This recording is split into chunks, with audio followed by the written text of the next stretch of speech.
AD 1948 May 14 Israel സ്ഥാപിക്കുമ്പോൾ ആദ്യത്തെ പ്രധാനമന്ത്രിയാണ് David Ben ഗുരിയൻ. ആരെ പഠിപ്പിച്ച്? മുസ്ലിങ്ങൾ. എവിടെ കുടുംബം പാർത്തിരുന്നത്? യൂറോപ്പിൽ. അവർ മുസ്ലിം രാജ്യങ്ങളിൽ അഭയം തേടി. പിന്നെ ഖലീഫ നേരിട്ട് പഠിപ്പിച്ചു, ഖലീഫയുടെ യൂണിവേഴ്സിറ്റി പഠിപ്പിച്ചു ഒരു അഭയാർത്ഥിയെ. ഇയാളാണ് പിന്നീട് മുസ്ലിങ്ങൾ നെഞ്ചത്ത് ചവിട്ടിയത്.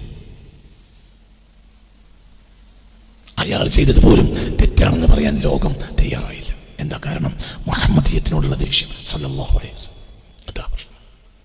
എന്താ പ്രശ്നം? അതിന് മരുന്നില്ല. അതിന് മരുന്നില്ല. ആരെന്നിട്ട് ഈ വിമർശിക്കുന്ന ഇപ്പോഴും ചോര പിടിച്ചുകൊണ്ടിരിക്കുന്നു. ഇപ്പോഴും പണി ചോര പിടിക്കും.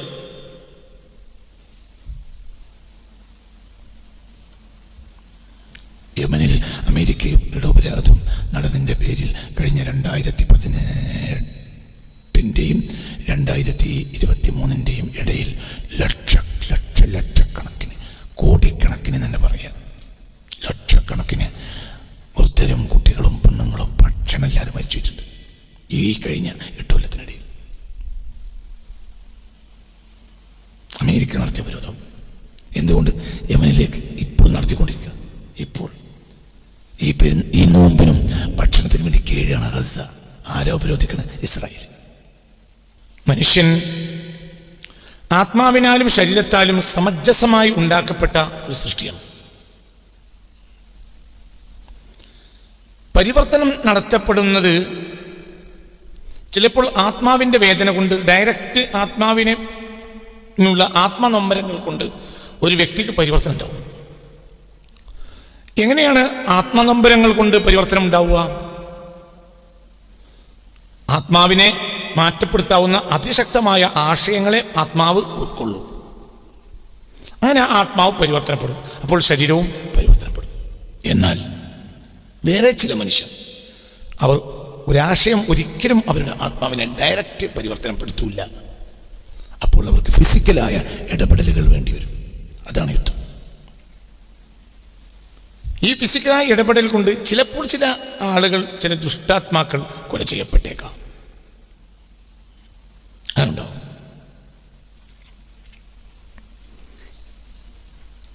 ചില ദുഷ്ടാത്മാക്കൾ കൊല ചെയ്യപ്പെട്ടേക്കാം. എന്തിനാണ് അവർ കൊല ചെയ്യപ്പെടുന്നത്? അവർ കൊല ചെയ്യപ്പെടുന്നത് ഒരു സമൂഹത്തിൻ്റെ നിലനിൽപ്പിന് വേണ്ടിയാണ്. ഇല്ലെങ്കിൽ അവർ ആ വ്യക്തിയുടെ നിലനിൽപ്പ് സമൂഹത്തിന് ഭീഷണിയായിരിക്കും. ദുര്യോധനൻ കൊല ചെയ്യപ്പെടേണ്ട ഒരാളാണ്. എന്തുകൊണ്ട്? അദ്ദേഹത്തിൻ്റെ ഭരണം ഒരു അതിർവിട്ട അഹങ്കാരത്തിൻ്റെ പ്രതീകമായിട്ടാണ് മഹാഭാരതം അവതരിപ്പിക്കുന്നത്. ആ യുദ്ധത്തിന് നേതൃത്വം നൽകുന്നതാകട്ടെ ഭഗവാൻ എന്ന് വലിയൊരു ശതമാനം ഹിന്ദുക്കളെങ്കിലും വിശ്വസിക്കുന്ന സാക്ഷാൽ കൃഷ്ണനാണ്. ഭഗവാൻ എന്ന് പറയപ്പെടുന്ന ഒരാൾക്ക്, ധരിക്കപ്പെടുന്ന ഒരാൾ എന്താണെങ്കിലും ഒരു പുണ്യപുരുഷൻ എന്ന നിലയിൽ വ്യാസൻ അവതരിപ്പിച്ച ഒരു പുണ്യപുരുഷൻ എന്ന നിലയിലെങ്കിലും കൃഷ്ണനെ ഉൾക്കൊള്ളാത്ത ഒരാൾ ലോകത്തുണ്ടാവില്ല എന്നാണ് ഞാൻ മനസ്സിലാക്കുന്നത്. ഒരു നന്മയുടെ പ്രതീകമായിട്ടാണ് കൃഷ്ണനെ കാണുന്നത്. അങ്ങനെയുള്ളവരാണ് ഹൈന്ദവ മതത്തെ സംബന്ധിച്ചിടത്തോളം ദശാവതാരങ്ങളിൽ ഒന്നാണ് കൃഷ്ണൻ. അപ്പം അങ്ങനെയുള്ള ഒരു വ്യക്തി യുദ്ധത്തിന് നേതൃത്വം നൽകുമോ? എന്നാൽ നേതൃത്വം നൽകാൻ അനിവാര്യമായിരിക്കും. എന്തുകൊണ്ട്? ഇല്ലെങ്കിൽ ഒരു വേദവും ആ മനുഷ്യനെ മാറ്റുകയില്ല.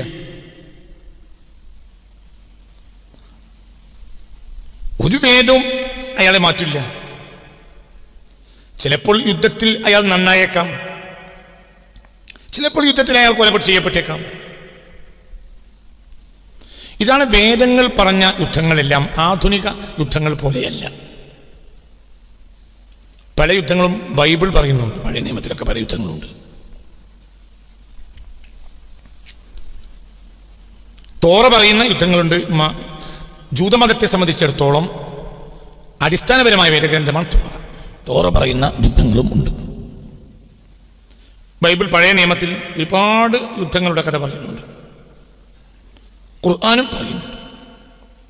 പുണ്യ റസൂൽ സ്വല്ലല്ലാഹു അലൈഹി വസല്ലം നടത്തിയതല്ല, ഓരോ കാലഘട്ടത്തിലെ നടത്തിയ യുദ്ധങ്ങളുടെ അവസ്ഥകൾ മനുഷ്യന് വന്നിട്ടുള്ള ലോക ചരിത്രത്തിൽ നടന്നിട്ടുള്ള യുദ്ധങ്ങൾ. ആ യുദ്ധങ്ങളുടെ ഒരു ഗുണം എന്തെന്നാൽ ആ യുദ്ധങ്ങളിൽ പരിക്ക് പലപ്പോഴും കുറവായിരിക്കും. വേദങ്ങൾ പറഞ്ഞ യുദ്ധങ്ങളെല്ലാം പരിക്ക് കുറവായ യുദ്ധങ്ങളാണ്. എന്തുകൊണ്ട്? ജനങ്ങളെ കൊല്ലൽ വേദാന്തികൾക്ക് ആവശ്യമില്ല. ജനങ്ങളെ കൊല്ലൽ അവരുടെ ലക്ഷ്യവുമല്ല. അതിൻ്റെ പിന്നിൽ എന്തെങ്കിലും ഒരു കച്ചവട താല്പര്യം, ഒരു ബിസിനസ് മൈൻഡ്, ഒരു കച്ചവട താല്പര്യം വേദാന്തികൾക്കില്ല. അതുകൊണ്ട് വളരെ പരിക്ക് കുറക്കും. വളരെ ഇനിഷ്യലി ഇടപെടലേ ചിലപ്പോൾ ഉണ്ടാകൂ. പരിക്ക് പറ്റ കുറയും. മനുഷ്യർ തിങ്ങി താമസിക്കുന്ന പ്രദേശങ്ങളിൽ നിന്ന് മാറ്റും. ചിലപ്പോൾ ഭയപ്പെടുത്തലായിരിക്കും ഒരു യുദ്ധത്തിന് വേണ്ടി ഇറങ്ങി വരുന്നതിൽ ലക്ഷ്യം. യുദ്ധം നടക്കാതെയാകും.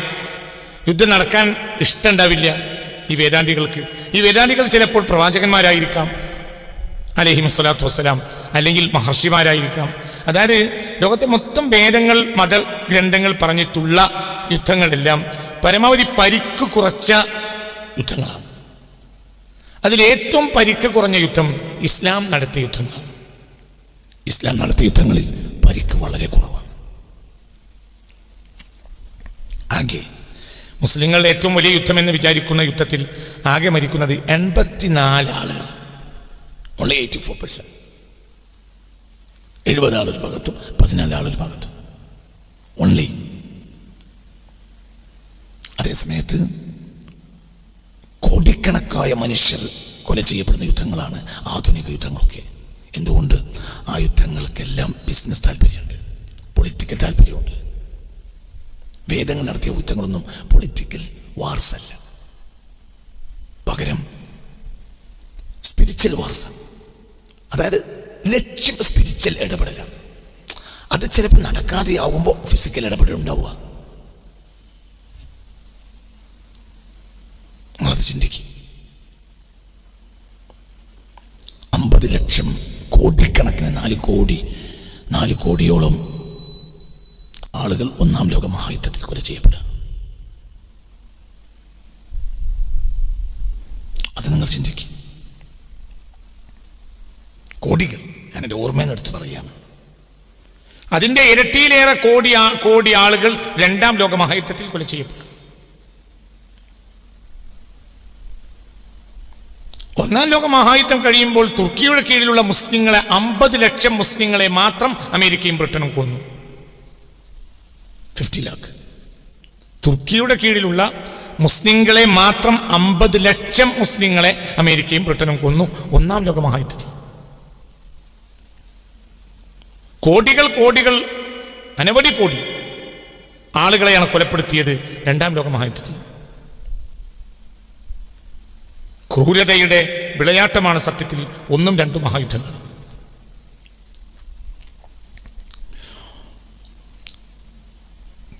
തങ്ങൾ കീഴടക്കാൻ തന്നെ സന്നദ്ധരാണ് എന്ന കത്ത് 1946 ഫെബ്രുവരി മാസത്തിൽ ജപ്പാൻ കൈമാറിയിട്ടുണ്ട്. അമേരിക്കയുള്ള അച്ചുതണ്ട് ശക്തികൾക്ക് കൈമാറിയിട്ടുണ്ട് ഫെബ്രുവരി മാസത്തിൽ. എന്നിട്ടും ആഗസ്റ്റിൽ ജപ്പാനെ ബോംബിട്ട് തകർത്തു. ഇത് ഒരിക്കലും യുദ്ധരംഗത്തുണ്ടാകാൻ പാടില്ലാത്തതാണ്. ഞങ്ങൾ കീഴടങ്ങുന്നു, ഞങ്ങൾക്കിനി മുന്നോട്ട് പോകാൻ കഴിയില്ല എന്ന് പറയുന്ന കത്ത് 1939 രണ്ടാം ലോക മഹായുദ്ധം ആരംഭിക്കുന്നത്. 1939. ഒന്നാം ലോക മഹായുദ്ധം 1914 മുതൽ 18 വരെ. രണ്ടാം ലോക മഹായുദ്ധം 1939 മുതൽ 46 വരെ. എന്നാൽ മതങ്ങൾ നടത്തിയ യുദ്ധങ്ങളിൽ അങ്ങനെ കൊല്ലക്കണക്കിനൊരു യുദ്ധം ഇല്ല തന്നെ. ഒരു വർഷാവർഷ യുദ്ധം, അങ്ങനത്തെ സമ്പ്രദായം മതങ്ങൾ നടത്തിയ, മതഗ്രന്ഥങ്ങൾ പരിചയപ്പെടുത്തിയ ഒരു യുദ്ധത്തിനും ഇല്ല. എന്തുകൊണ്ടില്ല? മതങ്ങൾക്കതിൽ പൊളിറ്റിക്കൽ താല്പര്യം ഉണ്ടാവില്ല. ബിസിനസ് താല്പര്യവും ഉണ്ടാവില്ല. ചില ശക്തികളെ ഭയപ്പെടുത്തില്ല മാത്രമായിരിക്കും ലക്ഷ്യം. പഞ്ചപാണ്ഡവന്മാരും കൃഷ്ണനും വരുന്ന ഒരു ഭാഗത്ത് നിൽക്കുമ്പോൾ സ്വാഭാവികമായും അത് കൗരവന്മാരെ ഭയപ്പെടുത്തും. ആ ഭയപ്പെടുത്തലായിരുന്നു കുരുക്ഷേത്രത്തിന്റെ ലക്ഷ്യം. അതാണ് വ്യാസൻ അവതരിപ്പിക്കുന്നത്.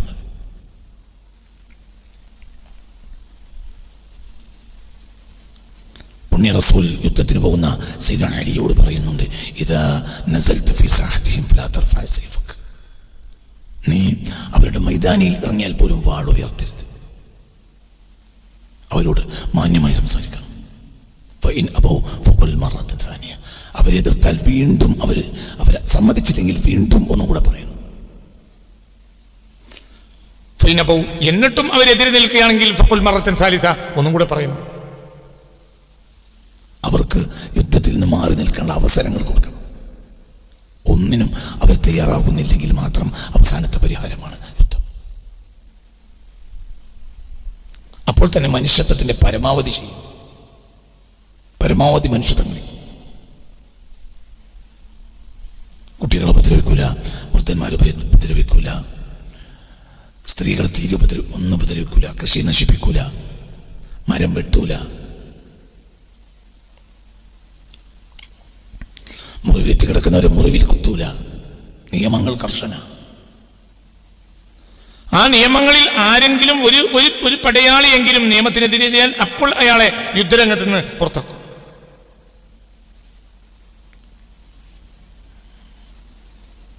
ഒരു സ്വഹാബി ഒരിക്കൽ സമാധാനത്തിന് കാംക്ഷിച്ചു വന്ന ഒരാളുടെ നേർക്ക് വാളുയർത്തുന്നത് മറ്റൊരു സ്വഹാബി പുണ്യ റസൂലിനോട് പോയി പറഞ്ഞു. അപ്പോൾ ഹബീബ് നബി സല്ലല്ലാഹു അലൈഹി വസല്ലം ആ വാളുയർത്തിയ സ്വഹാബിയെ പെട്ടെന്ന് യുദ്ധരംഗത്തിന് തിരിച്ചു വിളിക്കാൻ ആവശ്യപ്പെട്ടു. പെട്ടെന്ന് തിരിച്ചു. അങ്ങനെ അയാൾ വന്നു, നബിയുടെ മുന്നിൽ ഹാജരായി. അപ്പോൾ നബി ചോദിച്ചു, റഫഅത സൈഫക അലൈഹി, അയാൾ സമാധാനത്തിന് കാംക്ഷിച്ചിട്ട് വീണ്ടും നീ അയാളുടെ നേർക്ക് വാളുയർത്തിയോ? ഫഖാല ഇൻ ഖാദ ലിനഫ്സിഹി, അയാളത് ആത്മാർത്ഥമായി പറഞ്ഞതാവില്ല, തൽക്കാലം എന്നിൽ നിന്ന് രക്ഷപ്പെടാൻ പറഞ്ഞതായിരിക്കും. ഫഹ്മറ വജ്ഹു നബിയിൽ മുസ്തഫ, അപ്പോൾ പുണ്യ റസൂലിന്റെ മുഖം തുടുത്തു, ചുമന്നു. ഹൽ ശഖഖത ഖൽബഹു, അയാളുടെ കൽബ് നീ കീറി നോക്കിയോ? ഇയാളത് വെറുതെ പറഞ്ഞാണെന്ന് പറയാൻ? അയാൾ താൽക്കാലികം രക്ഷയ്ക്ക് വേണ്ടി പറഞ്ഞ ഒരു കാപ്പറ്റ്യമായിരിക്കുമെന്ന് എന്റെ മുഖത്ത് നോക്കി പറയാൻ എന്താ നീ വിചാരിച്ചത്? ഹൽ ശഖഖത ഖൽബഹു, ഹൽ ശഖഖത ഖൽബഹു, ഹൽ ശഖഖത ഖൽബഹു, ഹൽ ശഖഖത ഖൽബഹു ഫതമന്നൈതു ലൈതഹു സകത്, നബി ഒന്ന് നിർത്തിയിരുന്നെങ്കിൽ എന്ന് ഞാൻ കുതിച്ചുപോയി. നബി നിർത്തുന്നില്ല. ഒരാൾ യുദ്ധക്കളത്തിൽ സമാധാനം കാംക്ഷിച്ചു വന്നിട്ട് പിന്നെയും അയാളുടെ നിലക്ക് വാൾ ഉയർത്താൻ, അത് കഴിഞ്ഞിട്ട് ഞാൻ ചോദിക്കുമ്പോൾ ന്യായം പറയാൻ നീ എന്ത് ന്യായം പറഞ്ഞത്?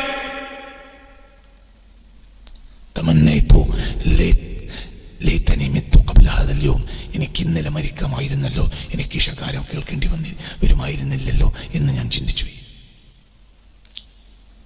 അതായത് ശത്രുക്കൾ ഒരാളല്ലേ, ഇനി തൽക്കാലം അയാളല്ലേ വെട്ടിയത് എന്നല്ല. ശകാലവർഷം അപൂർവമായിട്ട് അങ്ങനെ ദേഷ്യപ്പെടുള്ളൂ. ഒരു അപൂർവമായ രംഗത്താണ്.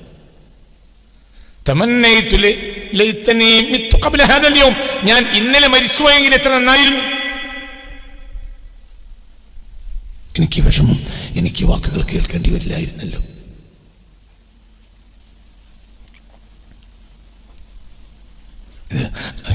സമാധാനം ആഗ്രഹിച്ചിട്ട്, ജപ്പാൻ സമാധാനം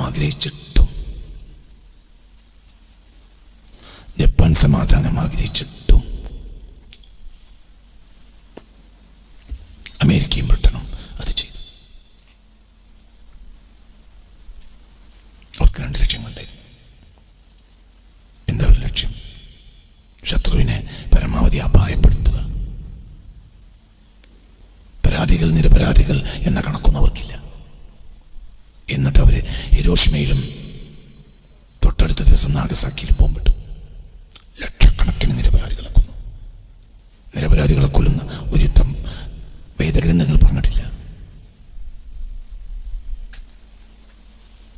നിരപരാധികളെ കൊലപ്പെടുത്തുന്ന ചില അഹങ്കാരികളുടെ ഇടപെടലിനെതിരായിട്ട് മാത്രമാണ് മഹർഷിമാരും പ്രവാചകന്മാരും ഒക്കെ നടത്തിയ യുദ്ധങ്ങൾ ഉണ്ടായിട്ടുള്ളത്.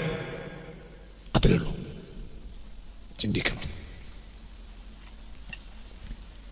എന്നിട്ടും കുറ്റപ്പെടുത്തപ്പെടും, കുറ്റം മതത്തിന്റെ തലയിൽക്കിടും. ലക്ഷക്കണക്കിന് നിരപരാധികളെ കൊന്നവരാണ് യൂറോപ്യന്മാർ. എന്നിട്ട് ആ യൂറോപ്യന്മാർ ആക്ഷേപിക്കും, മുഹമ്മദിനെ അങ്ങനെയാണ്, മുഹമ്മദ് നബി ഇങ്ങനെയാണ്, മുഹമ്മദ് നബി യുദ്ധം ചെയ്തിട്ടുണ്ട്, അങ്ങനെ ചെയ്തിട്ടുണ്ട്, ഇങ്ങനെ ചെയ്തിട്ടുണ്ട്, കൃഷ്ണൻ യുദ്ധം ചെയ്തിട്ടുണ്ട് എന്നൊക്കെ പറയും. പുണ്യ റസൂൽ സല്ലല്ലാഹു അലൈഹി വസല്ലമ തങ്ങളുടെ ആദ്യത്തെ യുദ്ധം ആരംഭിക്കുന്നത് ഹിജ്റ 2-ാം വർഷമാണ്. ഹിജ്റ 10 കൂടെ പ്രബോധനം പൂർത്തിയായി. 11 തുടക്കം ഹബീബ് മരിച്ചു, വഫാത്തായി സ്വല്ലല്ലാഹു അലൈഹി വസല്ലം. അപ്പോൾ ഇസ്ലാമിക പുണ്യ റസൂൽ സല്ലല്ലാഹു അലൈഹി വസല്ലമ തങ്ങൾ നടത്തിയ യുദ്ധം എന്ന് പറഞ്ഞാൽ 8 വർഷത്തിനിടയിലുള്ള ചില ഫിസിക്കലി ഇടപെടലുകൾ. 8 വർഷം. അതിലാദ്യത്തെ യുദ്ധമാണ് ബദർ. ഹിജ്റ 2 Ramadan 17, AD 624 March. AD 624 March. ഹിജ്റ 2 റബീഉൽ അവ്വൽ 17, റമളാൻ 17.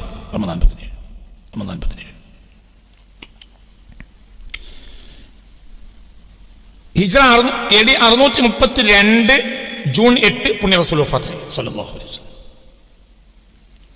അപ്പോൾ 624-ന്റെയും 32-ന്റെയും ഇടയിൽ. അപ്പോൾ എത്ര വർഷം? 8 വർഷം. 8 വർഷത്തിൽ ഗത്യന്തരമില്ലാത്ത ഇടപെടലുകൾക്കിടയിൽ നടന്ന ചില്ലറ യുദ്ധങ്ങൾക്കിടയിൽ 400-ൽ താഴെ ആളുകൾ മാത്രമാണ് ഇരുപക്ഷങ്ങളിൽ കൊല ചെയ്യപ്പെട്ടത്. ആകെ.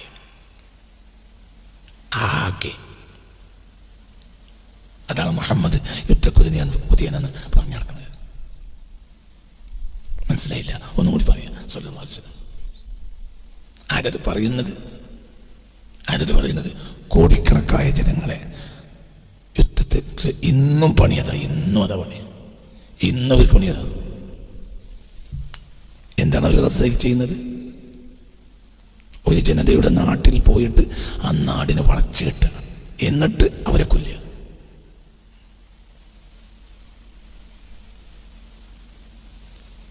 അതിനെന്താ ന്യായം പറയുന്നത്?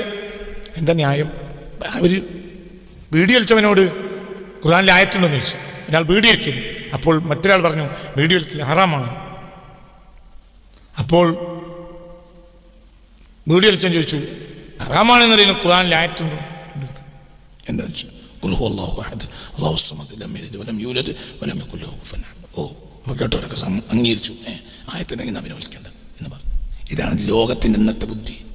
എൻ്റെ ന്യായം അഡോൾഫ് ഹിറ്റ്ലർ 60 ലക്ഷം ജൂതന്മാരെ ഗ്യാസ് ചേമ്പറിലിട്ട് കൊന്നു. ഇനി ഈ പാവങ്ങളിൽ നിന്ന് ഉത്തരവാദിയാണ്. ഇത് വീഡിയോ ചോദിച്ചു തെളിവായി പറയാം.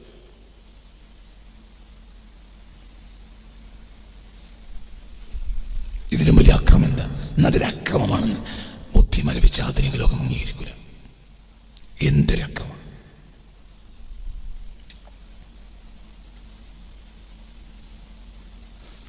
നിങ്ങളെ വീട് വന്നിട്ട് ഞാൻ കയ്യേറിയിട്ട് നിങ്ങളെ വളപ്പ് ഞാൻ കയ്യേറി, നിങ്ങളെ വീട് ഞാൻ പിടിച്ചടക്കി, അവിടെ ഞാൻ താമസം തുടങ്ങി. നിങ്ങളെ വീട് ഞാൻ പിടിച്ചടക്കി അവിടെ താമസം തുടങ്ങും. അപ്പോൾ നിങ്ങളോ വേറെയാളെ ചോദിക്കുക എന്തിനാണ് അങ്ങനെ ചെയ്യുന്നത്? അപ്പോൾ പറയുന്ന മറുപടിയാണ് എന്റെ മറുപടി, ഇയാളെ മക്കളെ സാദിക്ക് കൊന്നിട്ടുണ്ട്. നിങ്ങളല്ല, ഇവന്റെ കുട്ടികളെ കൊന്നിട്ടുണ്ട്, അതിന് ഞങ്ങളെ പേരെ പിടിച്ചടക്കുക. തിരിച്ചൊരു ചോദ്യം ചോദിക്കാൻ ദുനിയാവിൽ ഭൂമിയിൽ ഒരാളില്ല. നീ പാവപ്പെട്ടവർ ഭേദം ചെയ്യുന്ന എന്തിനാ?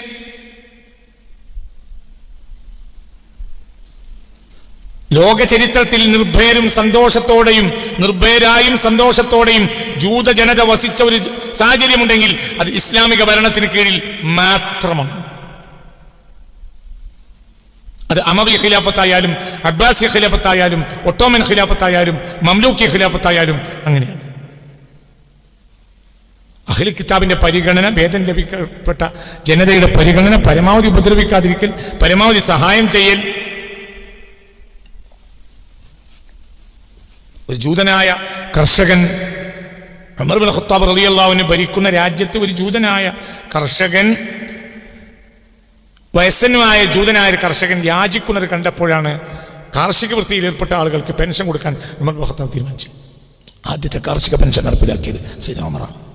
അതിന് കാരണം ഒരു ജൂത കർഷകനാണ്. അതായത് ആയുസ് മുഴുവനും കലപ്പെടുത്ത് മണ്ണിൽ അധ്വാനിച്ച് കഷ്ടപ്പെട്ട് ജനങ്ങൾക്ക് ഉണ്ണാനുള്ള ഭക്ഷണ വസ്തുക്കളൊക്കെ ഉണ്ടാക്കിയ ഒരാൾക്ക് പിന്നെ അത് കഴിയാതാവുമ്പോൾ ആളുകളോട് കൈനീട്ടേണ്ട ഒരു അവസ്ഥ വരരുത്. അയാൾക്ക് സർക്കാർ പെൻഷൻ കൊടുക്കണം. തന്റെ കീഴിലുള്ള ഗവർണർമാർക്ക് മുഴുവനും ഉടനെ ഉമർ ഇബ്നു ഖത്താബ് റളിയല്ലാഹു അൻഹുവിന്റെ കത്തുപോയി. എന്ത്? നിങ്ങളുടെ നാടുകളിൽ കാർഷിക വൃത്തിയിൽ ഏർപ്പെട്ട ആള് വൃദ്ധന്മാരായാൽ അവരെ യാചിക്കാൻ വിടരുത്. കാരണം ഭൂമിയോട് മല്ലടിച്ച് കഷ്ടപ്പെട്ട് അധ്വാനിച്ച് കാർഷിക വിഭവങ്ങൾ ഉണ്ടാക്കിയവർ അവർക്ക് മാത്രമല്ല ഉണ്ണാൻ ഉണ്ടാക്കിയത്, സകല സമൂഹങ്ങൾക്ക് വേണ്ടിയാണ്. അപ്പോൾ അവർക്കൊരു പ്രായം കഴിഞ്ഞാൽ അവർക്ക് കാർഷിക വൃത്തിയിൽ ഏർപ്പെടാൻ കഴിയാത്തൊരവസ്ഥ വന്നു ചേർന്നാൽ അവരെ പോറ്റേണ്ടത് സർക്കാരിന്റെ ഉത്തരവാദിത്തമാണ്. ഈ നിയമം കൊണ്ടുവരുന്നത് സയ്യിദ്നാ ഉമർ ഇബ്നു ഖത്താബാണ്. ഇതിന് കാരണക്കാരനാരാ? ഒരു ജൂതനായ കർഷകൻ. ഒരു ജൂതനായ ഒരു വൃദ്ധനായ കർഷകൻ കണ്ടപ്പോഴാണ് മനസ്സലിവ് തോന്നി ഉമർ ഇബ്നു ഖത്താബ് തീരുമാനമെടുത്തത്. റളിയല്ലാഹു അൻഹു. ഇസ്ലാമിന്റെ മഹാനായ നേതാവായ സയ്യിദ്നാ ഉമർ ഇബ്നു ഖത്താബ്, പുണ്യ റസൂലിന്റെ ഏറ്റവും ഇഷ്ടപ്പെട്ട ഒരു സ്വഹാബി, രണ്ടാം ഖലീഫ. നിങ്ങൾ ആലോചിച്ചു. അതായത് ജൂതജനത, ലോക ചരിത്രത്തിൽ ജൂതജനത ഇത്രയേറെ സന്തോഷകരമായി കഴിഞ്ഞുകൂടിയ ഒരു കാലം വേറെയില്ല. ഒട്ടോമൻ ഖിലാഫത്തിന്റെ കാലഘട്ടത്തിൽ തുർക്കിയിലും മറ്റു പരിസരങ്ങളിലുമെല്ലാം, ഇവിടെയെല്ലാം തുർക്കിയിലും മറ്റു പരിസരങ്ങളിലുമെല്ലാം ജീവിച്ചിരുന്ന, അതായത് ഒട്ടോമൻ ഖിലാഫത്തിന്റെ കീഴിൽ വസിച്ചിരുന്ന ജൂതന്മാർ യൂറോപ്യൻ നാടുകളിലേക്ക് അയച്ച കത്തുകൾ ഇന്ന് ലഭ്യമാണ്. പല കത്തുകളും ഞാൻ പരിശോധിച്ചിട്ടുണ്ട്. എന്താ കത്തുകളിലുള്ളത്? യൂറോപ്പിലുള്ള അവരുടെ ആളുകൾക്ക് അവർ കത്തയക്കുക, നിനക്ക് സമാധാനത്തോടെ ജീവിക്കണമെങ്കിൽ ഇങ്ങോട്ട് വാ. 1948 മെയ് 14 ഇസ്രായേലിൽ നിന്ന് രാജ്യം ഉണ്ടാവുന്നത്. ആരാ ആദ്യത്തെ പ്രധാനമന്ത്രി? David Ben Gurion. ആരാ ഡേവിഡ് ബെൻ ഗൂരിയാനെ പഠിപ്പിച്ച്? തുർക്കി മുസ്ലിങ്ങൾ. നിങ്ങളതൊന്ന് പഠിച്ചു.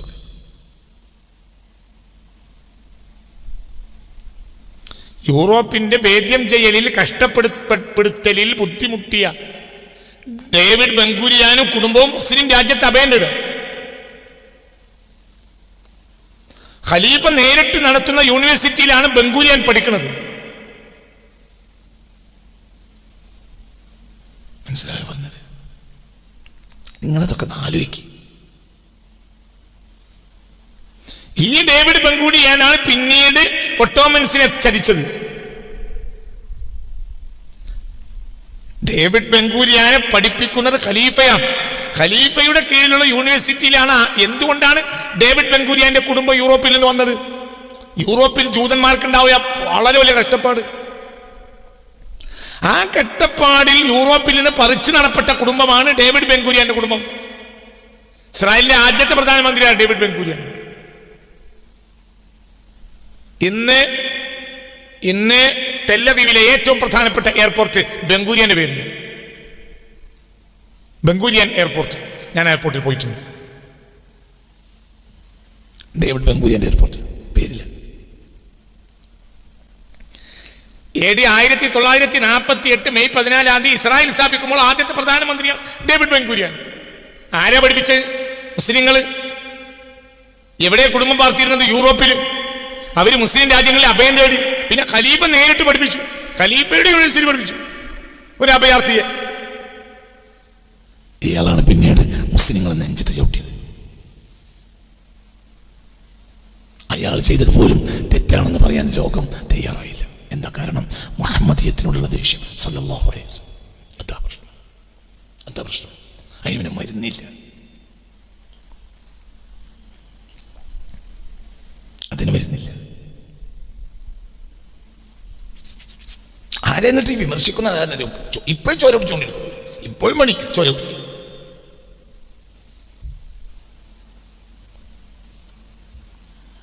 യമനിൽ അമേരിക്കയുടെ ഉപരോധം നടന്നതിൻ്റെ പേരിൽ കഴിഞ്ഞ 2018-ൻ്റെയും 2023-ൻ്റെയും ഇടയിൽ ലക്ഷക്കണക്കിന് കോടിക്കണക്കിന് തന്നെ പറയാം, ലക്ഷക്കണക്കിന് വൃദ്ധരും കുട്ടികളും പെണ്ണുങ്ങളും ഭക്ഷണമില്ലാതെ മരിച്ചിട്ടുണ്ട് ഈ കഴിഞ്ഞ 8 കൊല്ലത്തിനിടയിൽ. അമേരിക്ക നടത്തിയ ഉപരോധം എന്തുകൊണ്ട് യമനിലേക്ക് ഇപ്പോൾ നടത്തിക്കൊണ്ടിരിക്കുക? ഇപ്പോൾ ഈ നോമ്പിനും ഭക്ഷണത്തിന് വേണ്ടി കീഴാണ് ഗസ. ആരോ ഉപരോധിക്കുന്നത്? ഇസ്രായേൽ. അങ്ങനെ ഒരു യുദ്ധം നബിമാർ നടത്തിയിട്ടില്ല. അതായത് മനുഷ്യർക്ക് ഭക്ഷണം തടയുന്നൊരു യുദ്ധം അവർ നടത്തൂല. നിങ്ങൾ പഠിക്കണം. ഞാനത് വെറുതെ പറയല്ല, പഠിച്ചു പറയാം. ഞാൻ ഇന്നത് പറയാൻ വേണ്ടി വന്നതുമല്ല, എന്ന് കൊടുത്ത വിഷയം ഇതായതുകൊണ്ട് പറഞ്ഞതാണ്. ഞാനൊരു ഒരു പ്രിപ്പയർ ചെയ്ത് പറയല്ല, ഓർമ്മയെന്ന് പറയാം. ഭക്ഷണത്തെ, സാധുക്കളായ ജനങ്ങളുടെ ഭക്ഷണം തടയുന്നവർ യുദ്ധം ഒരിക്കലും ഒരു നബിയും നടത്തൂല. നബിമാരിൽ പലരും യുദ്ധം നടത്തിയിട്ടുണ്ട്. ഇസ്രായേലികൾ യുദ്ധം നടത്തിയിട്ടുണ്ട്. ഇസ്രായേലികൾ എന്ന് അവർ പ്രവാചക സമൂഹത്തിന്റെ കൂടെ, പുണ്യപുരുഷന്മാരുടെ കൂടെ നിലനിന്നിരുന്ന കാലത്തും യുദ്ധം നടത്തിയിട്ടുണ്ട്. എന്നല്ല, ഇസ്രായേലി സമൂഹം ജെറൂസലേമിൽ കയറുന്നത് തന്നെ ഒരു യുദ്ധത്തോടു കൂടിയാണ്.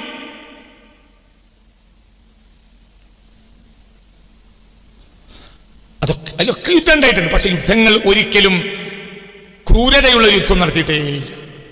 ജനങ്ങൾ ഭക്ഷണം തടയുന്ന ഒരു യുദ്ധം ഒരു വേദഗ്രന്ഥത്തിലുമില്ല. ചിലപ്പോൾ സാധുക്കളായ ജനങ്ങൾക്ക് ഭക്ഷണം ലഭിക്കാതിരിക്കാൻ മുട്ടാളന്മാരായ തമ്മാടികൾ കാരണമാകുമ്പോൾ ഇവർക്കെതിരെ യുദ്ധം ചെയ്യും നബിമാരുടെ നേതൃത്വത്തിൽ. എന്തിന്? സാധുക്കൾക്ക് ഭക്ഷണം കിട്ടാൻ വേണ്ടി. സാധുക്കളുടെ പെണ്ണുങ്ങളെ പിടിച്ചുകൊണ്ടുപോകൽ പതിവാകുമ്പോൾ യുദ്ധം ചെയ്യും നബിമാർ. എന്തിന്? പാവപ്പെട്ട പെണ്ണുങ്ങളെ സംരക്ഷിക്കാൻ വേണ്ടി. അതവിടെ അവിടെ പിന്നെ കിതാബ് ഓതിയ കാര്യം ഉണ്ടാവില്ല, ഇടപെടേണ്ടി വരും.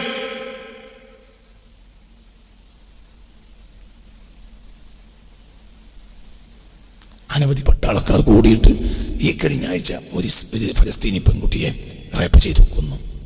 ചോദ്യമില്ല, ചോദ്യമില്ല, പ്രശ്നമില്ല. എന്തുകൊണ്ട് പ്രശ്നമില്ല? അതവർ സ്ഥിരം പരിപാടിയാണ്. ഇസ്ലാം നടത്തിയ യുദ്ധങ്ങളിൽ ഒരു പെണ്ണിന്റെ നേർക്ക് നോക്കാൻ പാടില്ല പട്ടാളക്കാരൻ. നിയമം നിങ്ങൾക്ക് പറഞ്ഞാൽ മനസ്സിലായില്ല. ആധുനിക കാലത്തെ യുദ്ധങ്ങളിൽ ഏറ്റവും വലിയ പ്രശ്നം എന്താണെന്നറിയോ? യുദ്ധം നടന്നുകൊണ്ടിരിക്കുമ്പോൾ തന്നെ ജയിച്ചവൻ തോറ്റ നാട്ടിലെ പെണ്ണുങ്ങളെ റേപ്പ് ചെയ്യും. അല്ലാഹു തആല നമ്മളെ കാത്തുരക്ഷിക്കട്ടെ. അതിന്മേന്നും പറയാൻ കഴിയില്ല. ഏത് അധിനിവേശം ഉണ്ടായാലും ആ അധിനിവേശത്തിൽ ഏറ്റവും കൂടുതൽ വേദനിക്കൽ പെണ്ണുങ്ങളാണ്. എന്നാൽ അവർ നേരിട്ട് യുദ്ധത്തിൽ ഉണ്ടാവില്ല.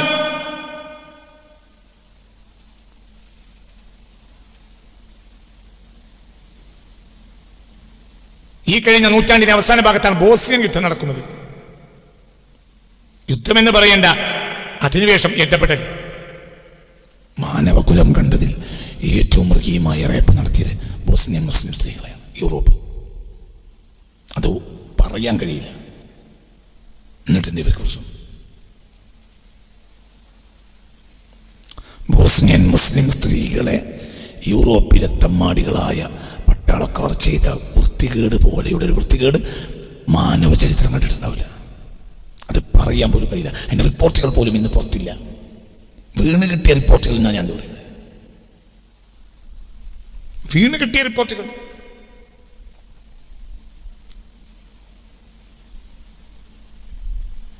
ഗോണ്ടനോമയിൽ കൊണ്ടുപോയിട്ട് ഇറാഖ് വാറിന് ശേഷം 2003 ഇറാഖ് അമേരിക്കൻ യുദ്ധം. എന്നിട്ട് തടവുപുള്ളികളെ പിടിച്ചു. തടവുള്ളിപ്പുള്ളികളോട് ഏറ്റവും മാന്യമായി പെരുമാറണം എന്നാണ് ഇസ്ലാമിക നിയമം. മാന്യമായി നല്ല ഭക്ഷണം കൊടുക്കണം, മാന്യമായി പെരുമാറണം, ഭേദ്യം ചെയ്യാൻ പാടില്ല. എന്തുകൊണ്ട്? അടിസ്ഥാനപരമായി അവർ കുറ്റവാളികളല്ല. അവർ പൊളിറ്റിക്കൽ ക്രൈമാണ്. പൊളിറ്റിക്കൽ ക്രൈം സത്യത്തിൽ ക്രൈമല്ല. മനസ്സിലായില്ല? അത് രാഷ്ട്രീയ കുറ്റാണ്, ഒരു കുറ്റമെന്ന് പറയാൻ പറ്റും. അവരവരുടെ രാജ്യത്തിന് വേണ്ടിയോ ഒരു പ്രത്യയശാസ്ത്രത്തിന് വേണ്ടിയോ ചെയ്തതാണ്. മനസ്സിലായില്ല? അവർ ഒരു യുദ്ധത്തിന് വന്നത് എന്തിനു വേണ്ടിയാണ്? ഒരു രാജ്യ സംരക്ഷണമാണ്, അല്ലെങ്കിൽ ഒരു പ്രത്യയശാസ്ത്ര സംരക്ഷണമാണ്, അത്രേ ഉള്ളൂ. അപ്പോൾ പൊളിറ്റിക്കൽ ക്രൈം എന്ന് പറഞ്ഞാൽ സത്യത്തിൽ ക്രൈമല്ല. എന്നിട്ട് ഇപ്പോൾ വളരെ സംരക്ഷിക്കപ്പെടേണ്ട പട്ടാളക്കാരാണ് ആര്? ഇവർ. ഇറാഖിലെ അമേരിക്ക അധിനിവേശം നടത്തിയപ്പോൾ ഇറാഖിനെ സംരക്ഷിക്കാൻ വേണ്ടി യുദ്ധത്തിനിറങ്ങിയ ആളുകൾ നിരപരാധികളല്ലേ? പട്ടാളക്കാരാണെങ്കിൽ പോലും അവരെന്തിനാണത് ചെയ്തത്? രാജ്യസംരക്ഷണത്തിന്. അവരോട് ചെയ്തെന്താ? അവരോട് ചെയ്ത തോന്നിയാസങ്ങൾ നഗ്നരാക്കി നിർത്തുക, എന്നിട്ട് വലിയ പട്ടികളെ കൊണ്ടുവന്നിട്ട് ജനനേന്ദ്രിയത്തെ ഘടിപ്പിക്കുക. ഭക്ഷണം കിട്ടാത്ത പട്ടികൾക്ക് ഘടിപ്പിക്കുക. അവർ മൂത്രിക്കുന്ന അവയവം, അവരുടെ ലൈംഗിക അവയവം പട്ടി കടിച്ചു തിന്നുക. ചിന്തിച്ചു. അല്ലാഹു നമ്മെ കാത്തിരക്ഷിക്കട്ടെ. വിളിക്കപ്പെട്ട ബോസ്നിയൻ സ്ത്രീകളെ മാരത്തോൺ റേപ്പ് ചെയ്യാം. 20, 25, 35, 45 ആളുകൾ ഒരു സ്ത്രീ റേപ്പ് ചെയ്യാം. അല്ലാഹ്, ഇവരാണ് എന്ത് പറയുന്നത്? ജീവിതത്തിൽ ഒരിക്കൽ പോലും അക്രമം ചെയ്തിട്ടില്ലാത്ത സമൂഹങ്ങളെ, പ്രവാചക സമൂഹങ്ങളെ അവർ യുദ്ധക്കുതിയന്മാരെന്ന് പറയുന്നത്. ഞാൻ പറഞ്ഞപ്പോൾ അങ്ങനെ പറഞ്ഞു പോയതാണ്. നമ്മൾ ചിന്തിക്കണം. മനുഷ്യന് കണ്ണ് നഷ്ടപ്പെട്ടു പോയിട്ടുണ്ട്. മനുഷ്യൻ എന്ന് പറയുന്നത് ശരിയല്ല, കേൾക്കുന്നത് ശരിയല്ല, പഠിക്കുന്നത് ശരിയല്ല, ഒന്നും ശരിയല്ല. മനുഷ്യൻ നന്നാവാനും പോകുന്നില്ല. മനുഷ്യന് അള്ളാഹുവിൻ്റെ ഇടപെടലുകൾ ഉണ്ടാവും, അതടുത്തുണ്ടാവും ചെയ്യും. ഇത്ര മനുഷ്യനെ പടച്ചൊന്നും കിട്ടാറില്ല. എന്തിനും നീട്ടി നിൽക്കാറില്ല. ഗീതയിലൊരു വാക്കുണ്ട്, പരിത്രാണായ സാധൂനാം വിനാശായ ചതുഷ്കൃതാം ധർമ്മസംസ്ഥാനാർത്ഥായ സംഭവാമി യോഗി യോഗി. എവിടെ ധർമ്മം നഷ്ടപ്പെടുന്നു അപ്പോൾ ദൈവിക ഇടപെടലുണ്ടാവും. ധർമ്മം നഷ്ടപ്പെട്ടാൽ ദൈവിക ഇടപെടലുണ്ടാവും. ഭൂമിയിലെ ധർമ്മം എന്നോ നഷ്ടപ്പെട്ടു കഴിഞ്ഞു. ഇത്രേ ദൈവികമായ ഇടപെടലിന് നീളുന്ന ഒരു കാലഘട്ടം ചരിത്രത്തിൽ ഉണ്ടായിട്ടില്ല. ഒരുപക്ഷെ അടിച്ച് തുടച്ച എല്ലാത്തിനും കൂടെ പാതാളത്തെ എത്തിക്കാനുള്ള ഖിയാമത്ത് നാളിന് വേണ്ടി തൽക്കാലം കാത്തിരിക്കുന്ന എനിക്ക് തോന്നുന്നു. നീളാൻ സാധ്യതയില്ല. ബദർ യുദ്ധം എന്നത് സത്യത്തിൽ ഒരു യുദ്ധം പോലുമല്ല. കേവലം 84 ആളുകൾ കൊല ചെയ്യപ്പെട്ടു. ഒരു ചെറിയ നാട്ടു സംഘടന, അത്രയേ ഉള്ളൂ. പക്ഷെ ഇസ്ലാമിൽ വലിയ പ്രാധാന്യമുണ്ട് അതിന്. എന്തുകൊണ്ട്? അതൊന്ന്, സത്യത്തിൻ്റെ കൂടെ നിൽക്കുക എന്ന മെസ്സേജ് അതിലുണ്ട്. 2, സമർപ്പണത്തിൻ്റെ മെസ്സേജും ഉണ്ട്. അതാ മെസ്സേജ്. യൗമൽ ഫുർഖാൻ യൗമൽ തഖൽ ജമാ, സത്യാസത്യ വിവേചന ദിനം എന്നാണ് ഖുർആൻ അതിനെ പറഞ്ഞത്. സത്യം അസത്യം, മനുഷ്യൻ എന്ന നിലയിൽ ഒരു ബാധ്യതയുണ്ട്. മനുഷ്യൻ എന്ന നിലയിൽ മനുഷ്യനൊരു ബാധ്യതയുണ്ട്. മനുഷ്യൻ എന്ന നിലയിലുള്ള ബാധ്യത മനുഷ്യത്വത്തിന്റെ കൂടെ നിൽക്കുക എന്നതാണ്. ഇസ്ലാമിന്റെ നിയമങ്ങളൊക്കെ മനുഷ്യത്വത്തിന് വേണ്ടി ഉണ്ടാക്കിയതാണ്. ഇസ്ലാമിന്റെ പ്രമുഖമായ ലക്ഷ്യം മനുഷ്യത്വം. ഏതെങ്കിലും സ്ഥലത്ത് മനുഷ്യത്വവും നിയമവും തമ്മിൽ എതിരായാൽ എന്തിനെ മുന്തിക്കും? എന്തിനെ മുന്തിക്കണ്ട്? മനുഷ്യത്വവും നിയമവും തമ്മിൽ എതിരായാൽ അങ്ങനെ വരാലോ.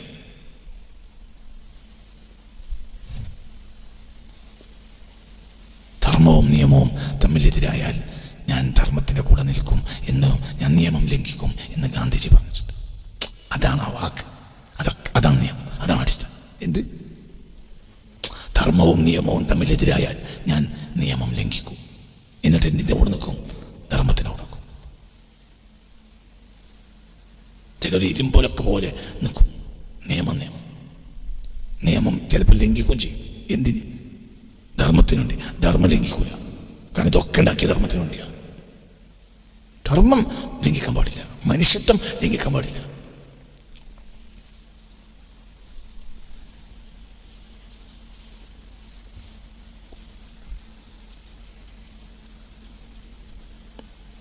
ചിന്തിക്കും.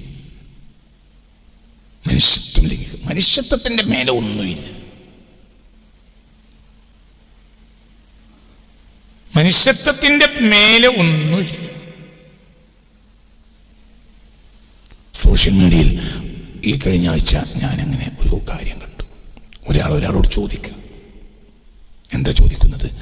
റമളാൻ മാസത്തിൽ അന്യ സമുദായക്കാർക്ക് ഭക്ഷണം കൊടുക്കാൻ പാടുണ്ടോ? അയാളുടെ നിയമം വരുവാൻ മറുപടി ഇല്ല.